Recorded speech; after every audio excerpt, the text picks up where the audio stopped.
नमस्कार। मैं वीके शास्त्री आप सभी दर्शकों का अपने चैनल के माध्यम से बहुत बहुत स्वागत करता हूं। जैसा कि मैं आपको गज केसरी राजयोग के वीडियो के माध्यम से हर माह में बनने वाले शुभ योगों, शुभ मुहूर्तों की जानकारी देता हूं, उसी क्रम में आज के वीडियो में बात करेंगे मेष राशि के जातकों की कुंडली में अप्रैल 2023 में अलग अलग डेट्स पर बनने वाले गज केसरी राजयोग के बारे में। मैं आपको ये भी बताऊंगा कि ये राजयोग आपकी कुंडली में किन किन डेट्स पर और किन किन भाव में बन रहा है, ताकि आप उसी के अनुसार अपनी प्लानिंग कर सकें। गज केसरी राजयोग बनता कैसे है? कुंडली में देवगुरु और चंद्रमा की युति या दृष्टि संबंध से गज केसरी राजयोग बनता है। इसके अलावा चंद्रमा पर बुध या शुक्र की दृष्टि पड़ने से भी ये राजयोग बनता है। ये राजयोग इतना श्रेष्ठ राजयोग है कि अगर किसी भी जातक की जन्म कुंडली में बन जाए, उसे धन संपदा, संतान सुख, स्त्री सुख, माता पिता, भाई बहनों का सुख, मान सम्मान, यश कीर्ति, ये सब कुछ जीवन भर अनायास ही प्राप्त होता रहता है। जहाँ तक गोचर की बात है, ये राजयोग हर व्यक्ति की गोचर कुंडली में हर महीने कुछ विशेष तिथियों पर बनता है, लेकिन आपको इसकी जानकारी नहीं हो पाती, इसलिए आप इसका लाभ नहीं ले पाते। वीडियो के थंबनेल में डबल गज केसरी राजयोग मैंने इसलिए लिखा है क्योंकि अप्रैल के माह में ये राजयोग देवगुरु के अलावा शुक्र के द्वारा भी बनाया जाएगा। बहुत से दर्शकों ने कमेंट किया है कि मात्र 54 घंटे के लिए, मात्र 2.25 दिन के लिए ये राजयोग बनता है, तो इससे क्या होगा? तो मैं आपको बता दूं कि किसी भी राजयोग का लाभ तो 2 दिन क्या 2 घंटे में मिल जाता है, अगर आपकी जन्म कुंडली में राजयोग बनाने वाला ग्रह मजबूत स्थिति में हो या आपके जीवन में उस ग्रह की महादशा या अंतर्दशा गतिमान हो। ये राजयोग इतना श्रेष्ठ होता है कि इस राजयोग के दौरान किसी भी शुभ कार्य की शुरुआत की जाए, जैसे आपको कोई प्रॉपर्टी खरीदनी हो, शेयर या गोल्ड में निवेश करना हो, मकान बनवाना हो, वाहन खरीदना हो, किसी जॉब के लिए अप्लाई करना हो, किसी सरकारी योजना से लाभ के लिए आवेदन करना हो, कोई गवर्नमेंट कॉन्ट्रैक्ट लेना हो, किसी गवर्नमेंट प्रोजेक्ट से जुड़ना हो, शादी ब्याह के रिश्ते तय करने हो, विदेश जाना हो, नए व्यापार व्यवसाय की शुरुआत करनी हो, यात्रा देशाटन पर जाना हो, कोई धार्मिक या मांगलिक आयोजन करना हो, या इस तरह का कोई भी शुभ कार्य, अगर आप इस राजयोग के दौरान उस कार्य की शुरुआत करते हैं तो उसमें सफलता और लाभ के प्रबल योग बनते हैं। इसी उद्देश्य से ये वीडियो अपलोड कर रहा हूँ, ताकि आपको शुभ समय की, शुभ मुहूर्त की जानकारी हो सके और आप शुभ समय पर अपने कार्यों की शुरुआत करें और उसका पूरा लाभ उठाएं। ये विश्लेषण आपकी चंद्र राशि के आधार पर किया जा रहा है। वीडियो के अंत में मैं आपको देवगुरु बृहस्पति के उपाय भी बताऊंगा। और दूसरी बात यह है कि कमेंट बॉक्स में किसी भी अनजान व्यक्ति के द्वारा दिए गए नंबर पर भूल करके भी कांटेक्ट मत कीजिएगा, आपके साथ फ्रॉड हो सकता है। तो ये है मेष राशि के जातकों की कुंडली। चंद्रमा देवगुरु का गोचर कुंडली के 12वें भाव में है, विदेश भाव में। अब यहाँ मैं आपको 2-3 बातें क्लियर कर दूँ। पहली बात तो ये है कि देवगुरु 12वें भाव में जब गोचर करते हैं तो गज केसरी राजयोग तो नहीं बनता, लेकिन चंद्रमा पर देवगुरु की दृष्टि पड़ने से उसका प्रभाव अवश्य पड़ता है। दूसरी बात, देवगुरु अप्रैल में 27 अप्रैल तक अस्त रहेंगे, लेकिन इससे उनकी सौम्यता और शुभता पर कोई प्रभाव नहीं पड़ेगा। जब जब देवगुरु की दृष्टि चंद्रमा पर पड़ेगी, तब तब शुभ योग और शुभ मुहूर्त बनेगा। और तीसरी बात, काल पुरुष कुंडली में जो 12वीं राशि है वह है मीन राशि, और मीन राशि के स्वामी होते हैं देवगुरु बृहस्पति। इसलिए 12वें भाव में गोचर करते हुए देवगुरु प्रभावी होंगे। अब अप्रैल की बात करें, पहला ही दिन, शुरुआत ही आपके लिए अत्यंत शुभ है, क्योंकि चंद्रमा का गोचर कर्क राशि में होगा और गुरु की दृष्टि चंद्रमा पर पड़ेगी। हालांकि ये समय मात्र प्रातः 4:58 तक ही रहेगा, लेकिन दूसरी जो महत्वपूर्ण बात है वो ये है कि 1 अप्रैल को चैत्र मास की शुक्ल पक्ष की एकादशी है और इसलिए अत्यंत शुभ मुहूर्त होगा 1 अप्रैल। इसके बाद चंद्रमा राशि परिवर्तन करके सिंह राशि में आएंगे और फिर चंद्रमा छठे भाव में गोचर करेंगे और देवगुरु की दृष्टि छठे भाव पर पड़ेगी, चंद्रमा पर पड़ेगी। तो इसका क्या प्रभाव होगा? देखिए, छठे भाव का संबंध गुरु से बन रहा है, विदेश भाव से बन रहा है। छठा भाव रोगों का होता है, कर्ज का होता है, शत्रुता का होता है, नौकरी का होता है। छठा भाव सर्विस सेक्टर का होता है। अब 12वें भाव में गुरु का गोचर है, तो अगर अभी तक आपका अस्पताल का चक्कर लग रहा था तो वो चक्कर लगना बंद हो जाएगा। आपके स्वास्थ्य में सुधार देखने को मिलेगा और आप अस्पताल से बाहर आ जाएंगे।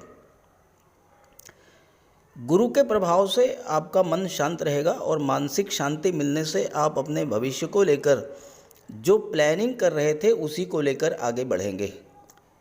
छठा भाव कॉम्पिटिशन्स का होता है। किसी प्रतियोगी परीक्षा का परिणाम आपके पक्ष में आ सकता है या फिर आप प्रतियोगी परीक्षाओं को क्रैक करने की दिशा में नई सोच के साथ आगे बढ़ेंगे। छठा भाव कर्ज का भी होता है। यहाँ पर आपको या तो विदेश से धन प्राप्त होगा या ननिहाल पक्ष का सहयोग मिलेगा और आप अपना कर्ज उतार लेंगे। अपने व्यापार व्यवसाय को बढ़ाने के लिए बैंक से लोन लेना चाहते हैं तो उसके लिए भी शुभ समय है, आपको सफलता मिलेगी। छठा भाव सर्विस सेक्टर का होता है और आप छठे भाव की चीज़ों से जुड़कर कोई नया कार्य व्यवसाय करना चाहते हैं तो शुरू कर सकते हैं, जैसे वकालत का कार्य, कंसल्टेंट का कार्य, मेडिकल का कार्य, पैथोलॉजी का कार्य या फिर सोशल सर्विस का कार्य, राजनीति से जुड़ने का कार्य। चंद्रमा की दृष्टि विदेश भाव पर पड़ेगी तो विदेश जाने के मार्ग की बाधाएं दूर होंगी। छात्र हैं तो हायर एजुकेशन के लिए विदेश जा सकते हैं। आपको कोई छात्रवृत्ति या कोई फाइनेंशियल एड मिल सकती है और आपके घर में कोई धार्मिक या मांगलिक आयोजन भी हो सकता है। और ये जो डेट है ये है 4 अप्रैल की। 4 अप्रैल शाम 4:05 पर। इसका मतलब ये हुआ कि 4 अप्रैल, 5 अप्रैल और 6 अप्रैल तीनों ही दिन आपके लिए अत्यंत शुभ होंगे। जैसा कि आप जानते हैं कि चंद्रमा 28 दिन में सभी 12 राशियों का चक्कर लगा लेते हैं। तो चंद्रमा कन्या राशि से राशि परिवर्तन करके तुला राशि में आएंगे और तुला राशि से राशि परिवर्तन करके वृश्चिक राशि में आएंगे। यहाँ पर देवगुरु की नवम दृष्टि पड़ेगी और शुक्र की सप्तम दृष्टि पड़ेगी चंद्रमा पर। भले ही देवगुरु राजयोग ना बनाएं, लेकिन शुक्र के द्वारा तो गज केसरी राजयोग बनेगा और प्रबल गज केसरी राजयोग बनेगा, क्योंकि शुक्र धन के भाव में बैठे हैं, अपनी ही राशि में बैठे हैं और अत्यंत बलवान स्थिति में है। अष्टम भाव क्या होता है? दुखों का, पीड़ा का, कष्टों का, आकस्मिक घटनाओं का होता है। अष्टम भाव क्रॉनिक डिजीज़, लंबी बीमारियों का होता है। और यहाँ पर शुक्र और गुरु की दृष्टि, दो अत्यंत शुभ ग्रहों की दृष्टि जब चंद्रमा पर पड़ेगी तो सबसे बड़ा प्रभाव यही होगा कि आपको अपनी उन परेशानियों से जो लंबे समय से आपको परेशान कर रही थी उनसे बाहर निकलने के लिए दैवी सपोर्ट मिलेगा। गुरु के प्रभाव से ईश्वर कृपा आप पर बरसेगी और कहीं ना कहीं से कोई ऐसी मदद आपको मिल जाएगी जिससे कि आप अपनी समस्या से बाहर आ जाएं। अष्टम भाव ससुराल पक्ष को शो करता है और हो सकता है कि आपको ससुराल पक्ष से ही कुछ ऐसी मदद मिले जिससे कि आपकी समस्या सुलझ जाए। अष्टम भाव इनहेरिटेंस को शो करता है। पैतृक संपत्ति संबंधी कोई विवाद सुलझ सकता है और आपको वसीयत या विरासत से संपत्ति मिल सकती है। अष्टम भाव डीप रिसर्च का होता है, गहराई से सोचने का होता है, और आप धन संबंधी, कैरियर संबंधी, रिश्ते नातों या स्वास्थ्य संबंधी कोई समस्या अगर है तो आप उस पर गहन मंथन करके उससे बाहर निकलने का मार्ग तलाश कर लेंगे। कोई नया कार्य व्यवसाय शुरू करना चाहते हैं तो इस समय आप अष्टम भाव की चीज़ों से जुड़कर शुरू कर सकते हैं, सफलता मिलेगी। जैसे इंश्योरेंस का क्षेत्र है, शेयर ब्रोकर का, कमीशन एजेंट का कार्य, या फिर आप रियल एस्टेट, प्रॉपर्टी डीलिंग या कंस्ट्रक्शन का कार्य कर सकते हैं। आर्किटेक्ट और बिल्डर के रूप में आप अपना कार्य शुरू कर सकते हैं। चंद्रमा की दृष्टि धन के भाव पर पड़ेगी तो आप धन संचय भी करेंगे और धन का निवेश भी होगा इस समय। शुक्र के द्वारा जो गज केसरी राजयोग बनेगा, चंद्रमा का गोचर वृश्चिक राशि में होगा, उसकी आप डेट नोट कर लें। डेट है 9 अप्रैल और समय है इसका प्रातः 8:02। इसका मतलब 9 अप्रैल और 10 अप्रैल दोनों ही दिन ये राजयोग आपके कुंडली में प्रभावी रहेगा। चंद्रमा राशि परिवर्तन करेंगे और राशि परिवर्तन करके मीन राशि में गोचर करेंगे लगभग 8 दिन के बाद, और यहाँ पर 12वें भाव में गुरु और चंद्रमा एक साथ गोचर करेंगे। 12वें भाव में गज केसरी राजयोग नहीं बनता है, लेकिन गुरु और चंद्रमा का गोचर होने पर उसका प्रभाव तो पड़ेगा। 12वां भाव खर्चों का होता है। अगर आपके खर्च नियंत्रण से बाहर हो चुके हैं और आप कर्ज लेने की स्थिति से गुजर रहे हैं तो गुरु के प्रभाव से आप उन खर्चों पर नियंत्रण पाने का मार्ग तलाश कर लेंगे और कर्ज लेने की स्थिति से बाहर आ जाएंगे। 12वां भाव विदेश का होता है, विदेश से धन का होता है, तो विदेश से धन आपको प्राप्त होगा। आप विदेश जाना चाहते थे तो विदेश जाने की बाधाएं दूर होंगी, विदेशी व्यापार में लाभ के अवसर प्राप्त होंगे। 12वां भाव धर्म, अध्यात्म और मोक्ष का होता है और आपकी रुचि स्वतः धर्म अध्यात्म में बढ़ेगी, ईश्वर में आपकी आस्था बढ़ेगी और आपको इसका लाभ होगा। 12वां भाव ट्रांसफॉर्मेशन का होता है और आप देखेंगे कि अचानक से कोई सकारात्मक परिवर्तन आपके जीवन में आएगा। नौकरी व्यापार में कोई परिवर्तन करना चाहते थे तो आपको सही दिशा मिलेगी। ईश्वर इस समय स्वयं आपकी मदद करेंगे और आप सही निर्णय ले पाने में सक्षम हो पाएंगे। कोर्ट कचहरी का भी कोई मैटर चल रहा था तो उससे भी राहत पाने का योग बनेगा, और ये जो योग बनेगा आपकी कुंडली में वो बनेगा 17 अप्रैल को। 17 अप्रैल को रात्रि 8:52 पर। इसका मतलब ये हुआ कि 18 और 19 अप्रैल दोनों ही तिथियों में ये राजयोग आपकी कुंडली में प्रभावी होगा। 21 अप्रैल को देवगुरु बृहस्पति राशि परिवर्तन करेंगे और 12वें भाव से निकल करके आपके लग्न भाव में आ जाएंगे, और चंद्रमा भी राशि परिवर्तन करेंगे और राशि परिवर्तन करके पंचम भाव में सिंह राशि में आ जाएंगे। अत्यंत उत्कृष्ट गज केसरी राजयोग आपकी कुंडली में बनेगा, क्योंकि पंचम भाव जो होता है ये कुंडली का सबसे शुभ भाव होता है। यहाँ से संतान, शिक्षा, लव रिलेशंस, कल्पनाशीलता, क्रिएटिविटी, पूर्व संचित कर्मों का विचार किया जाता है। पंचम भाव से संतान सुख, प्रेम, शिक्षा, प्रवास, यश, भविष्य और आर्थिक लाभ का भी विचार किया जाता है। पंचम भाव लॉटरी, सट्टा, शेयर से लाभ को दर्शाता है। पंचम भाव मनोरंजन, गेम्स, स्पोर्ट्स को भी शो करता है। छात्रों के लिए तो ये राजयोग अत्यंत शुभ फल देने वाला होगा। शिक्षा प्रतियोगिता को लेकर आपके मन में नए उत्साह का संचार होगा, पढ़ाई में मन लगेगा। देवगुरु पंचम भाव में अति विशिष्ट कारक होते हैं और गुरु के प्रभाव से आपकी बौद्धिक क्षमता, इंटेलिजेंस पावर, मेमोरी पावर, रचनात्मक क्षमता में वृद्धि होगी। गज केसरी राजयोग आपकी क्रिएटिविटी को बूस्टअप करेगा। कैरियर को लेकर किए जा रहे प्रयासों को बल मिलेगा। पंचम भाव प्रथम संतान की उत्पत्ति को शो करता है। विवाहित हैं तो संतान की प्लानिंग कर सकते हैं और वो संतान देवगुरु के समान भव्य व्यक्तित्व की स्वामी, ज्ञानवान, बुद्धिमान और धर्म ईश्वर में आस्था रखने वाली होगी। यहाँ पर पंचम भाव लव रोमांस को भी शो करता है। अपने प्रेम संबंधों में नई ऊर्जा, नई ऊष्मा का एहसास होगा आपको। नए रिलेशंस भी बन सकते हैं। मनोरंजन के लिए कहीं घूमने का प्लान कर सकते हैं। लॉटरी, शेयर, सट्टे से भी लाभ हो सकता है, हालांकि विशेष सावधानी के साथ। पंचम भाव जॉब के नए अवसरों को दर्शाता है। नई नौकरी मिल सकती है या नौकरी में परिवर्तन भी आप कर सकते हैं। पंचम भाव गणित, विज्ञान और कला से संबंध रखता है और इन क्षेत्रों में आपकी अगर रुचि है तो आपको सफलता मिलेगी। पंचम भाव राजनीति में मंत्री पद को दर्शाता है और इस योग के बनने पर आपको राजनीति में उच्च पद भी मिल सकता है।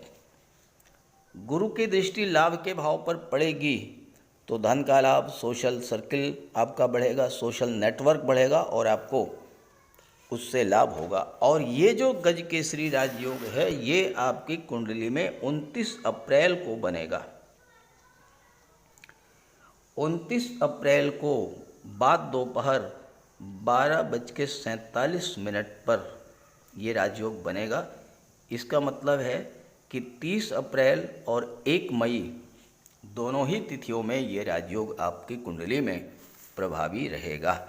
तो इन डेट्स का जो मैंने आपको बताई है, आप इसका भरपूर लाभ उठाएं, कोई अच्छी सी कोई नई शुरुआत करें और ज़्यादा लाभ लेने के लिए देवगुरु का उपाय करें। तो बात करते हैं गुरु के उपायों पर। कुंडली में देवगुरु बृहस्पति का बहुत ही महत्वपूर्ण स्थान है, क्योंकि देवगुरु कुंडली के पंचम और नवम भाव के कारक होते हैं।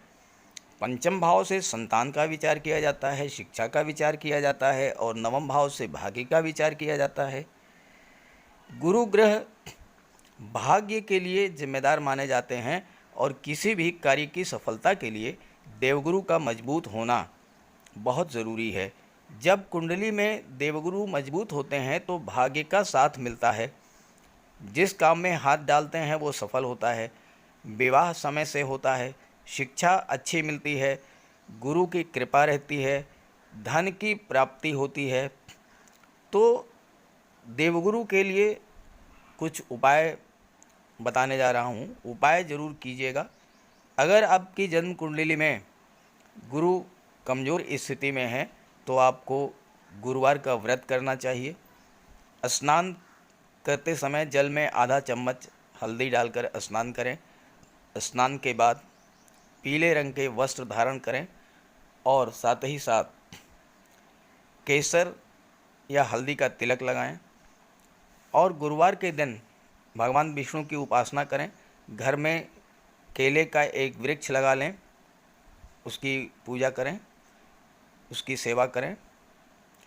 भोजन में चने के बेसन, चीनी और घी से बने लड्डू का सेवन करें और अपनी क्षमता के अनुसार पीले वस्त्र, हल्दी, शहद, धार्मिक पुस्तकें, इन सब का दान कर सकते हैं।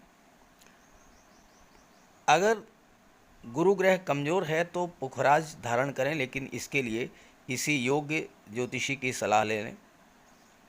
माता पिता, गुरु और बुज़ुर्गों का सम्मान करें, उनकी देखभाल करें और उनका आशीर्वाद प्राप्त करें।